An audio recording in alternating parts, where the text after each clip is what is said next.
Hello, I'm Marcia Cavanaugh. Thanks so much for joining us. Well, it has been said of New Orleans that it is a great news town. As of late, the condition and future of those who cover local news is a story in itself.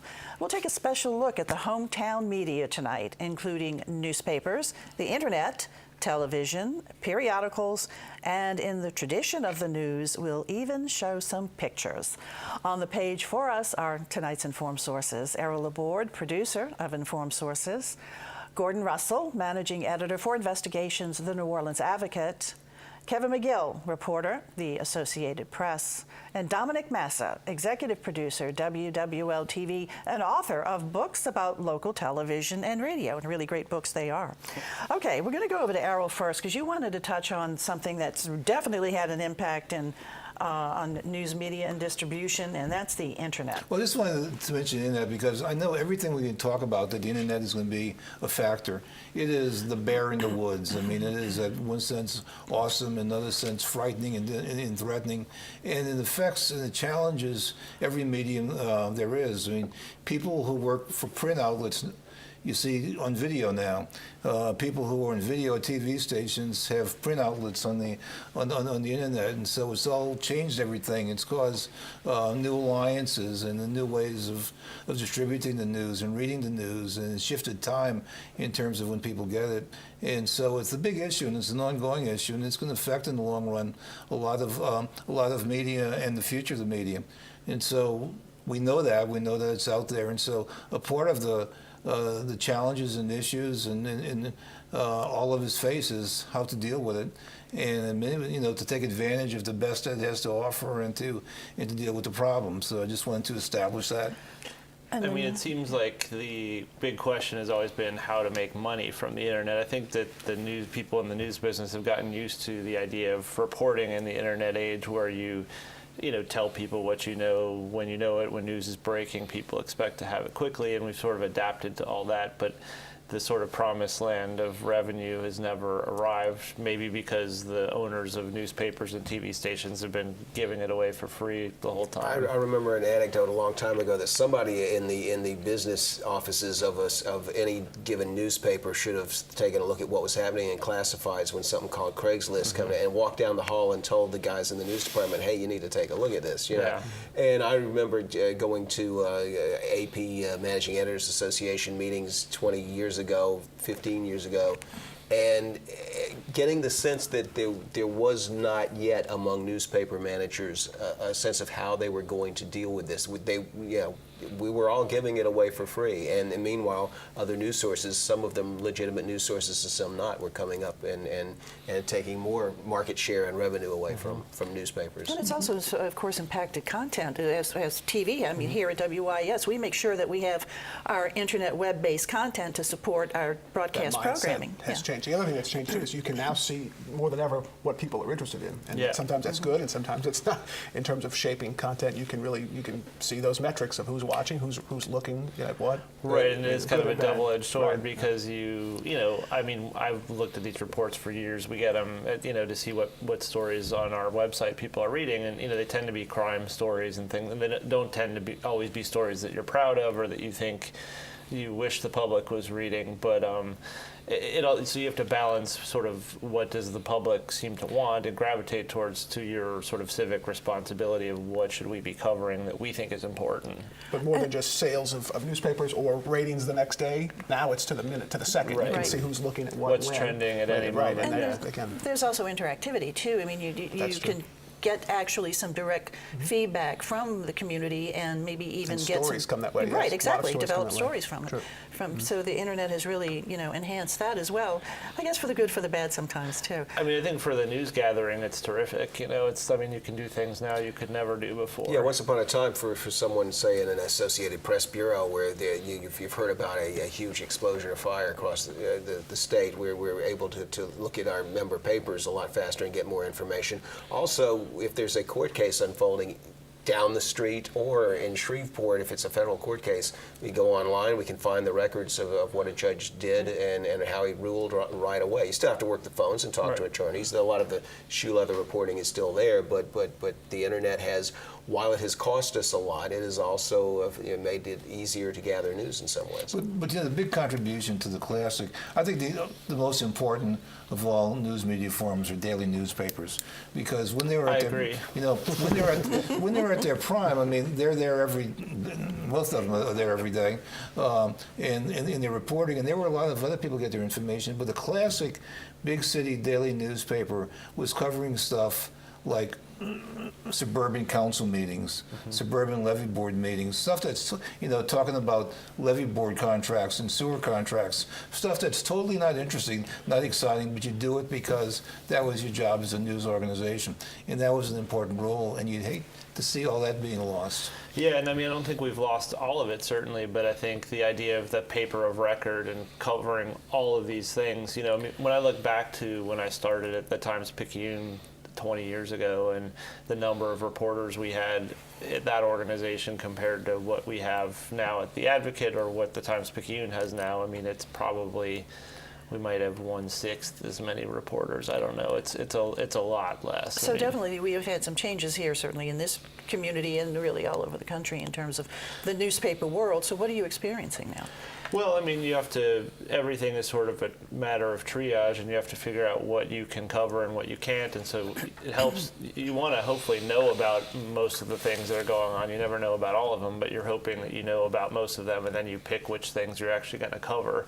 I mean, there was a recent study that said in the last 10 years, you guys may have seen this, like newsrooms have lost more than 50% of their employees since 2008. And the slide didn't even start in 2008, it started before that. So I mean, you really can't cover all of those things, and so you have to pick the things that are, of interest, and you have to pick things that you think, I mean, we still do have this civic mission where we cover things. I mean, we know that some of the stories we cover are not the most high interest things, but we try to cover things that we think are important and that maybe later on people will be glad that we were paying attention to them. How has your competition with two newspapers now changed some of that thinking?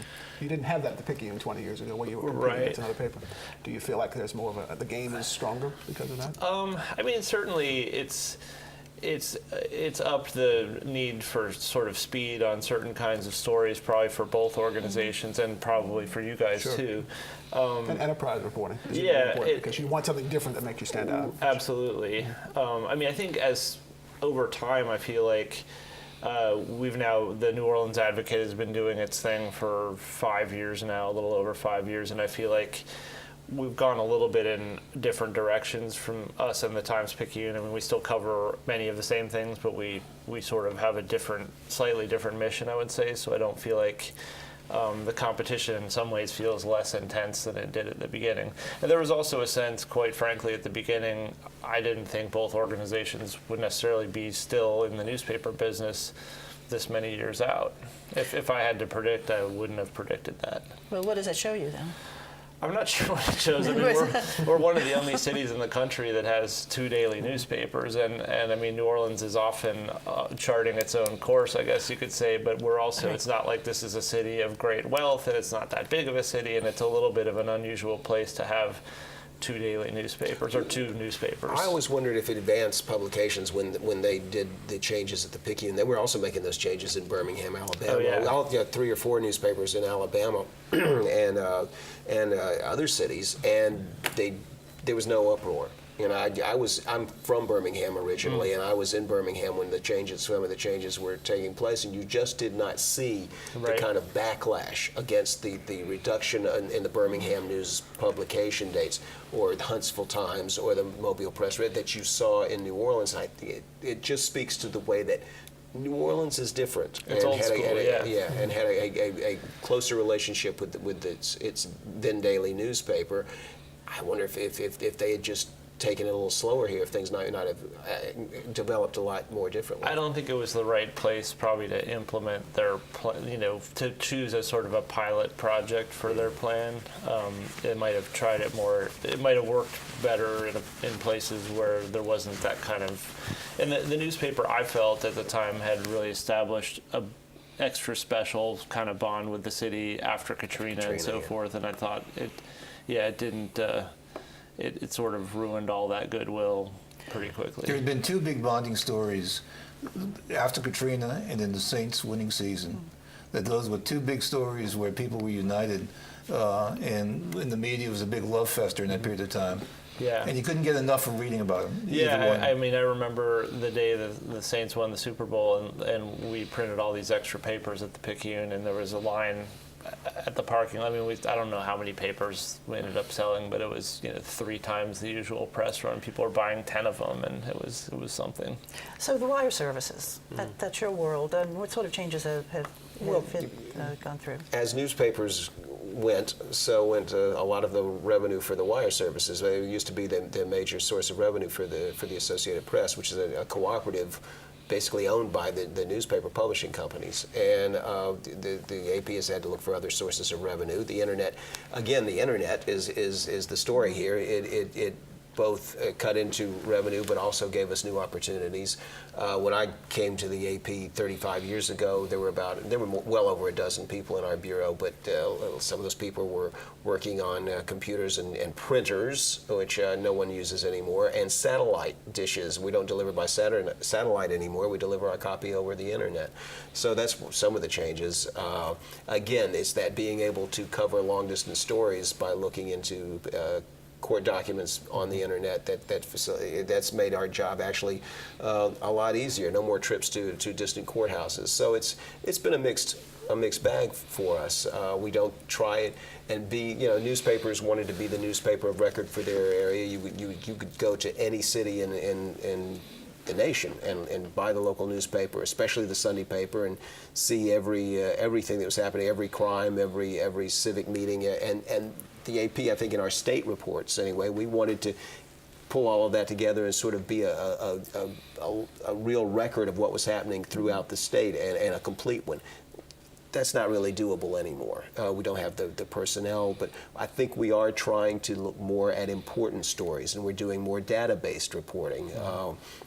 Recently did a look at how an analysis of employment figures and election results showing how actually Democratic states or places that went not for Donald Trump but for the Democrats were actually doing better in this economy, and places that supported Donald Trump weren't doing that well in the economy, but also saying that Trump's core supporters are still with him. And that was based on both getting out and talking to people, but also analyzing data very hard. And I think that's a lot of what, and some of that doesn't get clicks right away. So, analysis of data. But that's just important stuff, and we're doing more and more of that now. And clicks are important. Clicks are important. But I will say it's worth noting that there's more sophisticated ways now of measuring how people use the internet too. And the report that I get every day now says both how many clicks a story got, but how long people spent with the story. So it's like that's getting, and I'm sure in the future there will be even more kinds of ways to measure that. Yeah, it's called engagement. Yeah. Engagement. And we're seeing that. The bottom line is certainly in the news business is covering the news, going out, gathering the news, and making it credible, making it news that people can actually believe. Because certainly right now, media is facing the fake media charges. I mean, there's the basics of journalism remain, even though there are challenges and there are changes. And that goes for everything that we've just talked about, the internet, newspaper, wire, and certainly for television. Yeah, how much time do we have to talk about changes? Just kidding. Talk about changes in television. Yeah. Yes, we're trying to keep up, and I think if we had the answers here, we'd be rich and successful journalists, which we know that's not always the case either. But no, it's changing, and the way we do it, the method, I guess, is changing. Speed of publishing now. We don't can't wait till the 5 o'clock news, till the 10 o'clock news sometimes to publish a story that's been out there all morning, that the AP has done in the morning, that the Advocate may have had during the day, and so people expect that now. You expect to be, to know the story, and so we can go in depth. We can do an enterprise story, an investigative story that maybe isn't something that you would see throughout the day or see on social media. Right. And I would say the growth of investigative reporting has certainly, that's exploded, and not just the newspapers, but television stations. We have 3 investigative reporters who come here on this program regularly, and all stations have very solid investigative reporting, and that's changed over the years. It really just seems like the community really wants to consume that. And I think part of that too is just to give something that you're not going to see elsewhere. So it's that content that is going to be something that somebody's worked on for a couple of weeks and put a lot of effort into it, and television can still be the place that you look to for that. Here's something that's also sort of new is the partnerships between TV stations Very much so. and newspapers. Like you'll have a partnership with the Advocate. Yes. Channel 8 has a partnership with the Picayune. Right. In my That seems like a good thing very to much do so. that. Yeah. But I would say in my role as historian, that would have never happened Yeah. 20 years ago. Yeah. That never would have been something that the Picayune would have probably entertained. There were loose things here and there that we would do, Yeah, no, but I not thought- like we do now, where we yeah, would pick I up the think- phone and call each other and say, "Hey, what are you working on today?" Or, And maybe it's partly a sign of that desperate times call for desperate Survival, measures or yeah. whatever. But I Yeah. mean, we're not competing necessarily for the same audience. I mean, the people who watch your broadcasts may not be the same people who read our newspaper. Maybe the people who read the stories online are some of the same people. But I think we feel like we don't lose a lot in terms of revenue, and we gain a lot in terms of content. we also, though, have 90 seconds to tell that story sometimes, Right. so that's not hard. That's not easy to do. Now, the website has also changed. Digital has changed that we can do. It's more of a print-style story. So we have, Mike Pearlstein, David Hammer, Danny Monteverdi, who are newspaper Right. backgrounds who do a long-form digital story that some of our broadcast reporters have to learn to do it that way. It's sort of the reverse, And of course, in print that is way. adding video, as is the wire. You're absolutely right. And that's still- sort that still of mixing drives- up all of those different That still mediums. drives a lot of things. It's the video. Errol, you want to talk about periodicals? Yeah, well, I used to go to some of the conferences for some of the periodicals, like city magazines and state magazines. I guess in all of them, all the conversations about the internet, I mean, still. But the tone is a little bit different because a decade ago there was a lot of gloom that we're not going to make it, we're all about to die. Now, at least in periodicals, regional periodicals, there's a little bit more optimism because our product is not what the internet does best. We're local, we're regional. We don't do instant news, and so that's the problem that nearly everybody has, and so we couldn't compete with instant news. We do long-term news to the extent that we do news. We also do a lot of visual things like home sections and best burgers and all that sort of thing. And so the things that we do get less competition from the internet, even though the internet's out there. Well, I can tell you one example is that the magazines used to always have long food guide sections. And now you have all of these different things, Urban Spoon and all those things that compete with that. We still do them, but there used to never be any competition in that, but now you have the internet. And so we're like everybody else, fighting to hang in there, but feel that we have maybe a little bit more going for us. So, I mean, you were saying, Gordon, that it's kind of amazing that we have two newspapers here like so many other communities don't. It would seem like this is a community that really does want its news. It wants to find out what's going on. It wants to know about its politicians, its policymakers. It wants to know about its media personalities, too. I guess so, yeah. I've always said this is a town that punches above its weight in terms of news. Like, it's not a very big city. Maybe it's not the most important city, but it's a city that's got, great stories and stories that need to be told, and crime, corruption, you name it, we've got it. I mean, colorful people, music, culture. Also, frankly, nobody saw the Advocate coming too. I mean, that was a real surprise in the whole story. Right. Well, I mean, none of it would have happened without the decision by the Picayune to stop publishing every day. And New Orleans is a great news city, too. I Oh. mean, there's just a lot to cover, Yeah. a lot always happening. And over the years, certainly the news community has done that. And that's something that you wanted to talk about. And you have some pictures to show Again, us. how much time do I have to cover? I'll let you know when you're couple out. 100 years of media. Well, I was thinking back. I had the honor of writing for the WYS produced the Tricentennial book, New Orleans: The First 300 Years, and I just wanted to read. Looking back 50 years ago, at the time of the city's 250th anniversary in 1968, there were two newspapers, the Times-Picayune and the States Item. There were 3 television stations producing newscasts. Some of them were only 15 minutes long, however. Radio was there, of course. The Vieux-Carré-Courier was an alternative voice. Figaro and Gambit didn't exist. New Orleans Magazine was in its infancy. Louisiana Weekly had been there for about 40 years, but only a handful of African Americans worked in media. And the internet was non-existent. So that's 50 years ago. Even though in the last 10 years, 5 years, things change so fast in this industry. But that's just an example 50 years back. Now let's go back 180 years. The Picayune, 1837, wasn't the first newspaper in New Orleans, but I guess it's the one that obviously lasted the longest, so it has that claim to fame. And the Daily Picayune, named after Spanish coin, of course, set up shop on Gravier Street, then Camp Street, which became sort of Newspaper Row at that time and beyond. In 1914, merges with the Times Democrat, which is where the Times comes from. So lots of merging even back then. I guess it's the competition and industry changed. And then the Times-Picayune, there's also the Item, which started in 1877, and we have a front page from VJ Day in 1945 piece, which is just that old style, that huge, which still today you see in some huge stories, big stories. But to me, that's a great example of just those how important the newspapers was in that time to break news. And again, it was the next day, Right. so much different than now. But I still in my collection have, and I know people save, like the Katrina newspapers, Right. Man Walks on the Moon, JFK assassinated President Kennedy. So that's one thing that would be lost if a daily printed newspaper ever, if we did ever lose that. The Item folded, and then the States Item is a merger of States and Item. And one of the great stories there was the JFK Clay Shaw investigation.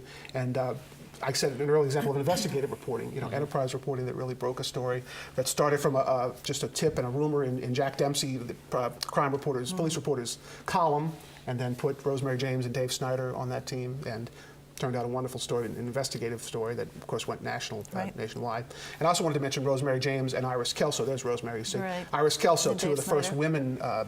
women broadcasters. Both then went to television as well, Right. Channel 6 and Channel 4, and really did break ground there. Besides great reporters, newspapers always had great columnists, and we talked about the media personalities that people are interested in, following them. And there's two that I'm particularly fond of. We have a great picture of Pye Dufour, Charles Pye Dufour, and John Chase. One other thing, Gord, if we can work on is nicknames in the newspapers. So Pye, we could have. I'm sure there are I'm ready. nicknames, but not as many bylines that that have nicknames like back then.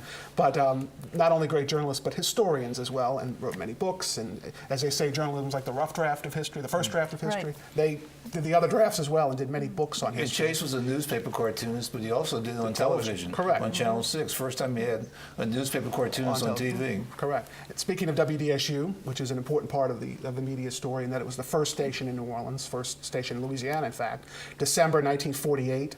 And as the first station in town, a lot of those early journalists come from newspapers and radio, of course. The first news director, Bill Monroe, and then this great cast of folks you saw there, Alec Gifford, Bill Slatter, Mel Levitt, Terry Fletcherich, John Chase, we mentioned, Nash Roberts, Bob and Jan Carr, and Wayne Mack. And that was from the 60s? That's from the 60s, right? You joined them soon after, I know. After, You said yeah, you but worked with a lot of at those some point in folks, time, right? I worked with every one of everybody those in there. that picture, yeah. Some legends. WWL then becomes a more dominant force in the 1970s. Phil Johnson is news director and Mike Early is general manager. And then three of those biggest stars there at Channel 4, who I had the fortune of working with. Bill Elder, the investigative reporter, of course, and anchor. Angela Hill and Garland Robinette, who were not just co-anchors, but a married couple. And Power true team. stars. I know when I was over at WDSU, they were really a tough one to go up against. And all three had their own special qualities that they brought to what they do. Right. And as I mentioned, Garland and Angela both did radio after as well, so sort of multifaceted. Phil Johnson, I mentioned, hired both of them, three of them at WWL, and also did the editorials at Channel 4, which I thought was an important part. Is an important part of media history. You see And that him was there. an unusual role for TV. TV wasn't Right. doing editorials. Right, I should say And Channel Phil 6 Johnson started did. it first. Yeah, Channel they 6 did. did it first, 1958, when the Item folded. And the thinking that I've heard is that because there was one less voice in the Item closing, Channel 6 thought we should do this. I can remember Jerry Romig doing. Yes, Jerry yeah. Romig, Ed Planer, Ed Planer, Bill Monroe, yeah. as you mentioned, John Right. Corporon. And so also in civil rights, the civil rights era, that was such an important voice. And that was the real reason Channel 6 went into it, because they didn't think that there was another voice on civil rights Right. that needed to be heard. That's very important.